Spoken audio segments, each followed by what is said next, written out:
Finally, the Curly Howard mystery has been answered, and it's not a good one. As the most adored of the Three Stooges, Curly Howard has been making audiences howl with amusement for centuries. His trademark knock-nuke, flawless physical humor, and innocent demeanor all became staples of American entertainment.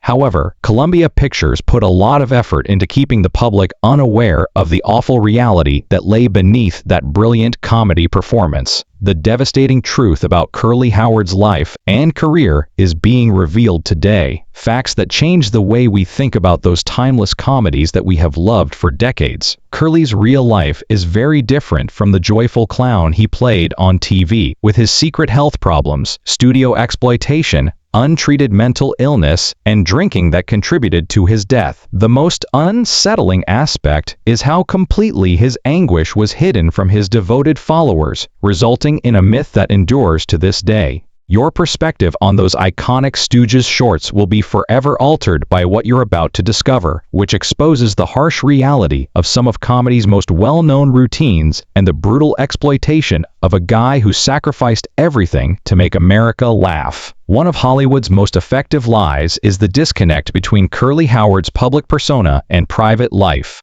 While viewers witnessed an apparently unbreakable comedian displaying incredible physical prowess and limitless vitality, the character's creator was rapidly losing his physical and mental health. Recognizing Curly's enormous popularity and potential for financial gain, Columbia Pictures put out a complex front to conceal his deteriorating health, personal hardships, and the harsh working conditions that contributed to his downfall. We can fully comprehend Curly's genuine tragedy by looking at 5 important facets of his buried story. A man who made millions of people happy while going through hardships his admirers never knew existed.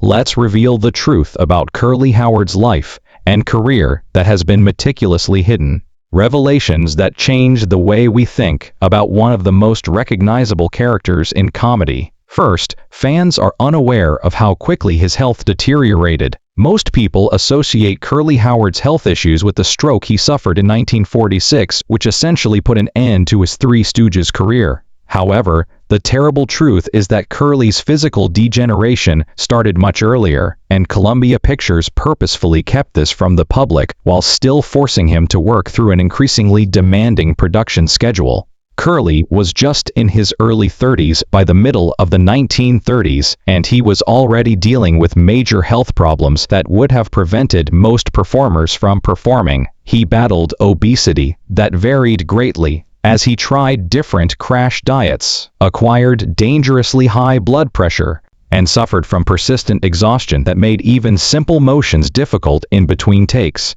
These were major medical issues, not minor ones, that needed rest and treatment, neither of which Curly obtained in sufficient amounts. Though meticulous camera work and editing kept it mostly hidden from audiences, the physical decline became more apparent to those who worked with him. During this time, crew members remember Curly perspiring heavily under the hot lights, and occasionally almost passing out after especially taxing physical exercises. His trademark rapid-fire delivery started to slur occasionally, and the unrelenting intensity that had defined his early performances necessitated ever longer rest intervals between shots. The studio's reaction to these clear warning indicators was the most concerning. Columbia Pictures stuck to its rigorous pace of 8 Stooges shorts annually, a production plan that necessitated almost constant filming with few pauses, rather than changing routines or production schedules to accommodate Curly's deteriorating health. As soon as Curly, instead of addressing the underlying health issues that were creating these challenges, production would merely hold until he could finish scenes. One camera operator who worked on many Stooges shorts during this time period disclosed that the man who performed back flips on television could hardly move between takes. This glaring evaluation draws attention to the widening gap that developed over the years between Curly's declining physical state and his on-screen image. The deterioration had sharply accelerated by the early 1940s. Curly's performance underwent minor but noticeable modifications when Stooges shorts are seen chronologically. His motions became a little less fluid, his reactions slowed, and his voice thickened periodically. In order to make up for his limitations, directors started creating routines that required less sustained physical activity from Curly and utilizing more reaction shots from Moe and Larry. This prolonged fall is all the more heartbreaking because it happened when the Three Stooges were at the top of their game and creating some of their most cherished cartoons. Curly was already dealing with serious health issues when classics like A Plumbing We Will Go 1940 and Microphonies 1945 were written. Despite physical anguish that was imperceptible to adoring audiences, he gave outstanding performances. An especially unsettling instance of exploitation is the studio's readiness to demand performances from a talent who was clearly ill. Under the infamous direction of Harry Kahn, Columbia Pictures treated the Stooges more like money-making machines than like artists in need of basic care and concern. The studio didn't see the need to step in and give Curly the obvious medical care he needed as long as he could still perform well on camera, even if he passed out, as the director called cut. The stroke that ultimately destroyed Curly's career was directly caused by this pattern of negligence, which made bodily collapse not just probable but unavoidable. If the studio had taken the time to listen to his early health concerns, Curly could have had a much longer career and life. A fact that changes our perception of the Stooges' iconic era from one of light fun to one of exploitation concealed in plain sight. As I cycle Lemonade, you go take a photo of them too. There they are. Second, he was in his 40s when he suffered the stroke that ended his career. According to Columbia Pictures' official account of Curly Howard's resignation from the Three Stooges, the actor merely went aside after a lengthy career to be easily replaced by his brother, Shemp Howard. It was a far more abrupt and painful fact. When Curly had a severe stroke in May 1946 at the age of 42, his career came to an abrupt stop. The events surrounding this career-ending incident provide insight into Columbia Pictures' perceptions on Curly in particular, and the Stooges in general. The stroke happened while Half-Wits Holiday was being filmed. Cast members observed Curly's speech had become significantly slurred, and one side of his face looked to droop when he was resting on the set between acts on the fatal day, despite the fact that his symptoms had been growing more concerning throughout the production. There was no prompt medical intervention in spite of these typical stroke symptoms. Rather, for the rest of the day, director Jules White just worked around Curly, finishing scenes that didn't need him. Curly's active career ended as a result of this incident. There was no public notice on his condition or departure, but this was in accordance with studio procedures. Without missing a beat, Columbia immediately replaced him with Shemp Howard and carried on with production.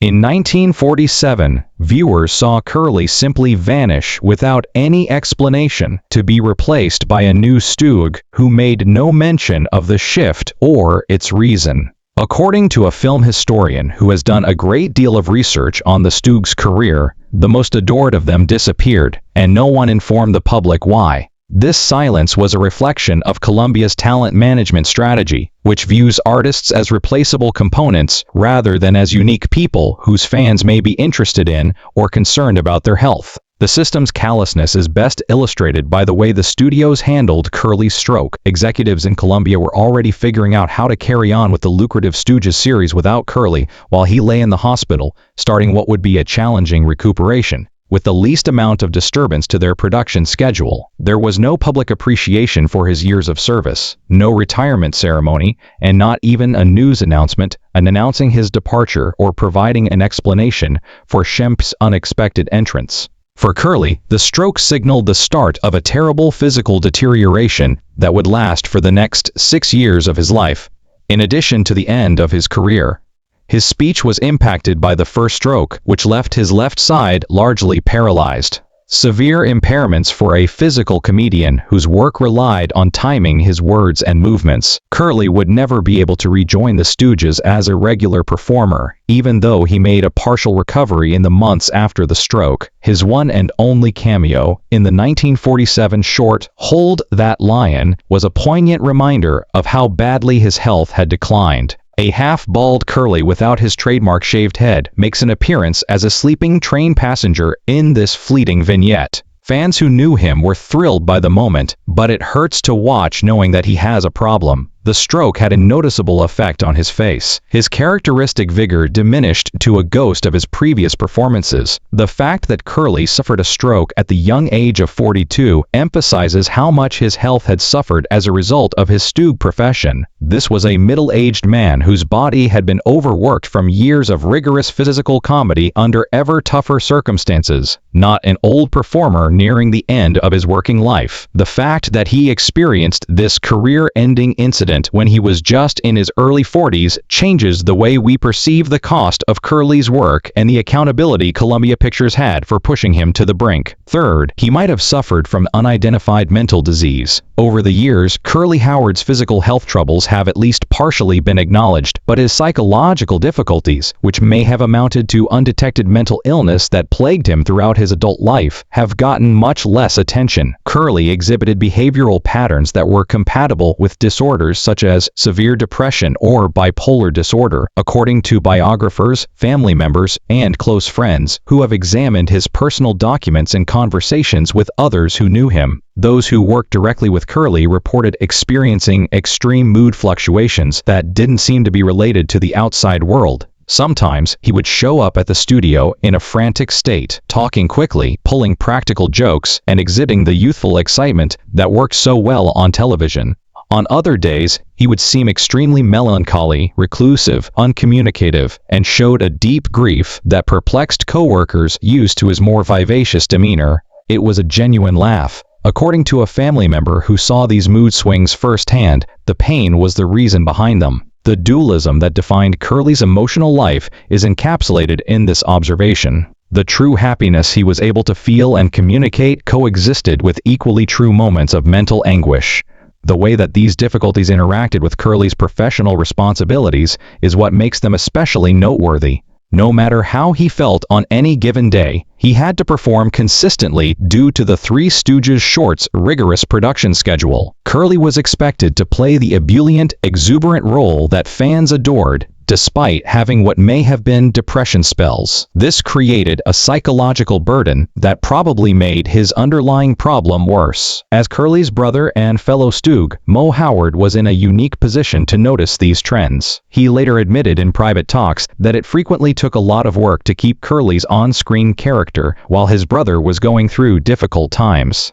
During these episodes, Moe would occasionally need to actively guide Curly through scenes, giving him extra cues and encouragement to help him maintain the desired level of enthusiasm, according to multiple accounts. As was to be expected, the studio's response to these psychological issues prioritized output over well-being. There was no system in place at Columbia Pictures to deal with performers' mental health concerns, no health initiatives, no studio psychologists, and not even the bare recognition that psychological difficulties may call for accommodations or therapy. Curly's emotional state was deemed unimportant as long as he could perform when the cameras rolled. The widespread stigma associated with mental health in the 1930s and 1940s exacerbated this negligence. The psychiatric treatments that were available at the time were frequently ineffectual or even detrimental by today's standards, even if Curly or his family had sought professional assistance. His condition might not have significantly improved even with a formal diagnosis due to the lack of knowledge about disorders like bipolar illness. Instead, as we'll see in the next section, Curly resorted more and more to self-medication with alcohol, a common but harmful coping strategy that helped him momentarily cope with his psychological suffering but ultimately aided in his physical deterioration. He was forced to cope with severe mood swings while adhering to the harsh work schedule required by his contract, since he was not given the proper diagnosis or treatment. Curly's experience is made even more tragic by the potential that he had an untreated mental condition, which implies that his suffering went beyond the physical world and into psychological area that neither he nor those around him were equipped to appropriately handle. It also alters our perception of his humorous performance by demonstrating that the limitless delight he conveyed on film frequently necessitated overcoming formidable internal obstacles that his devoted audience was unaware of. 4. The public was not aware of his drunkenness. Curly Howard's increasingly severe alcoholism, which started as infrequent social drinking but gradually progressed into a dependency that impacted his performance and health, was one of the most carefully hidden facets of his personal troubles. This addiction, which the studio, which he made a concerted effort to conceal from the public, was a major factor in his physical decline, and probably a contributing factor in the stroke that ended his career. The physical demands of Curly Stooge's labor and his potential untreated mental health problems seem to have coincided with a significant worsening of his connection with alcohol in the late 1930s. His brother Mo and other co-workers were concerned about the pattern of his drinking, which started out as social drinking on the weekends or after shootings and eventually spread to routine consumption, including drinking before and occasionally throughout filming days.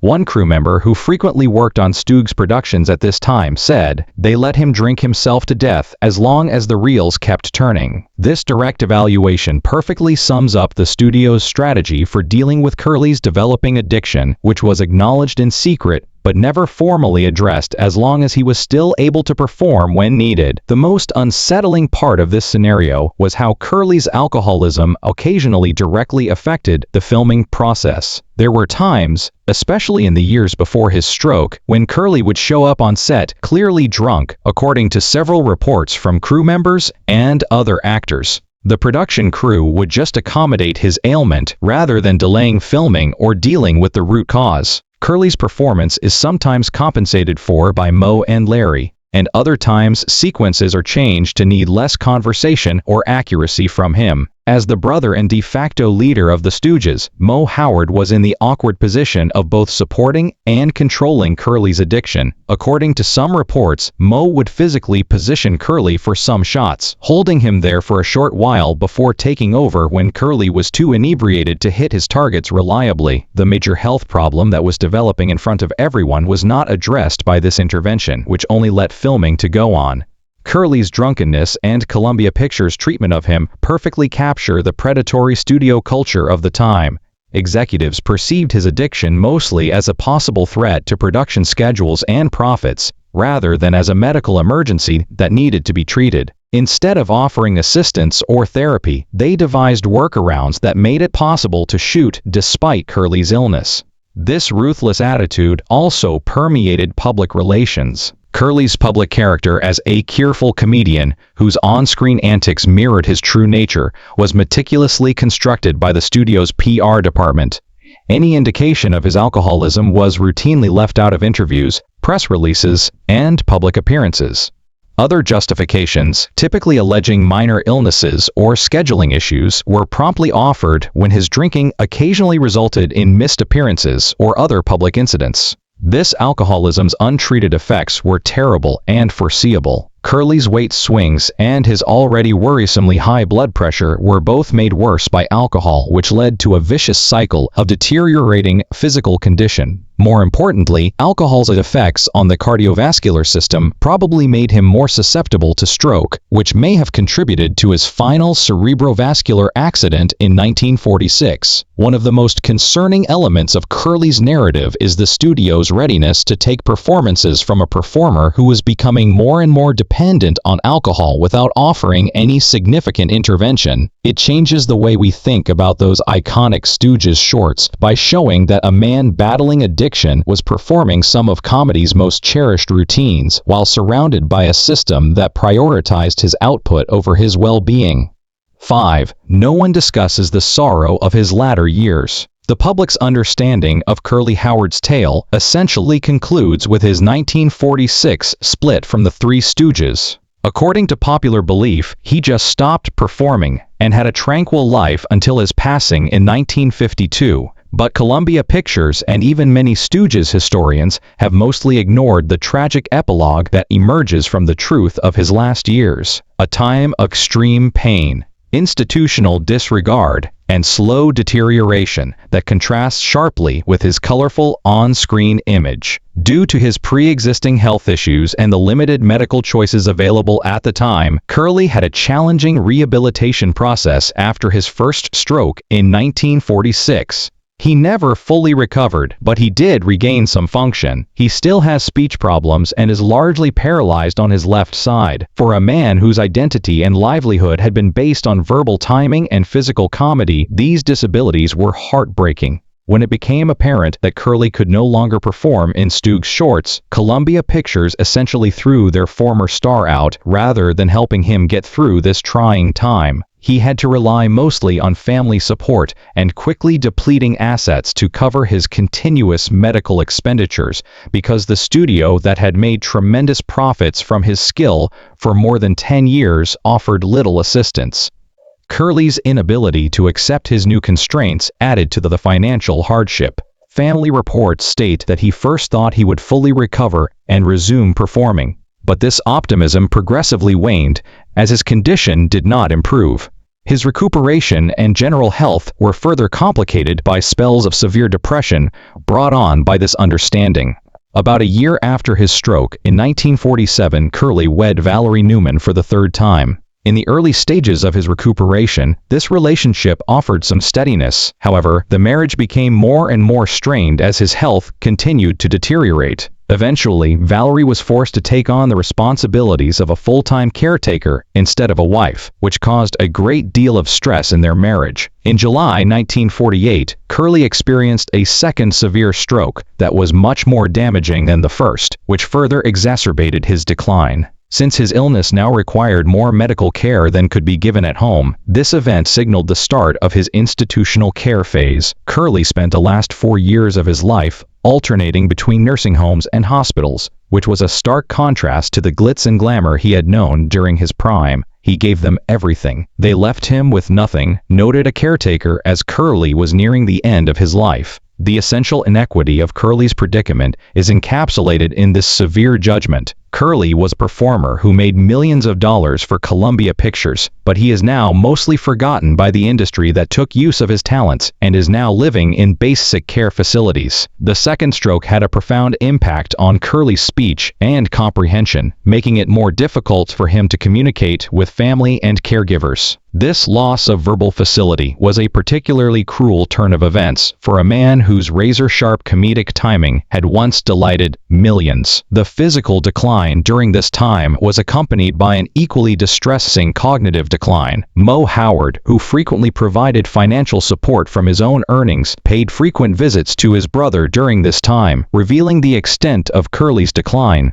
Moe later described the emotional toll of witnessing his lively younger brother become a shadow of himself. Family reports indicate that Curly occasionally failed to recognize Moe during later visits, a tragic sign of his cognitive decline. This tragic end is especially disturbing because it has been so thoroughly sanitized in the official narrative of the Three Stooges. Curly's final blow came in December 1951 when he suffered a massive cerebral hemorrhage that left him completely incapacitated. He was taken to the North Hollywood Hospital and Sanitarium, where he remained bedridden and largely unresponsive until his death in January 1952 at the age of just 48. Curly's condition and death were not publicly acknowledged by Columbia Pictures, which continued to produce lucrative Stooges shorts during his decline and death. The studio issued a brief statement upon Curly's death, merely stating that it had occurred, but noting the circumstances or admitting their part in his decline.